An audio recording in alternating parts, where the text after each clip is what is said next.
emperors from a Han dynasty. They were actually the leaders of the farmers' revolt in the end of the Qin dynasty.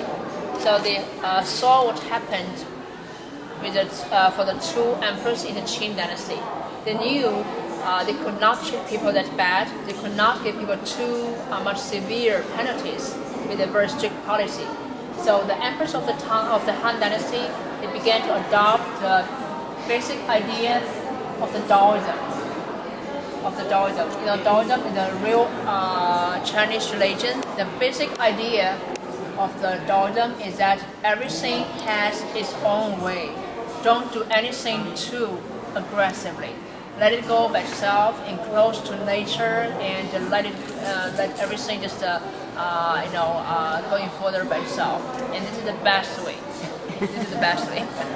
So, the emperors in that time, they began to treat the people with a much more milder policy, and also they give you a lot of freedom. And in the Qin dynasty, if the neighbor, they have very strict laws.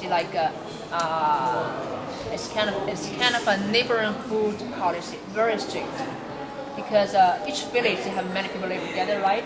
And if you see your family and your left family and your left neighbor and your right neighbor, it'd be one little group, right? But if any of you among the three families disobey the law, the other two families had to be punished together. And then from this, and every three little families with another 8 families altogether, non-groups will compose of another bigger, another higher level, like this kind. So you all connected. So people didn't dare do anything against the law. Otherwise, even the whole village would be killed like this. But in the Han dynasty, they changed this policy.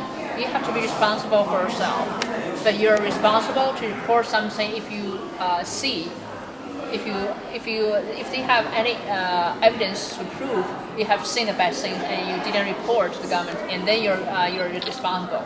But if you didn't see, you didn't report, it's okay. So the policy compared of Qin is much nicer. So this is a policy which made the whole dynasty lasting much longer than the age of the Qin dynasty. Qin only 50 years and Han 400 years long. This is the first golden time of the feudal society in China. You also can see the difference from the faces of the figurines. Because they have taken so. Let me show you one more thing right there. Okay, Is there anything you want to show us in these cases?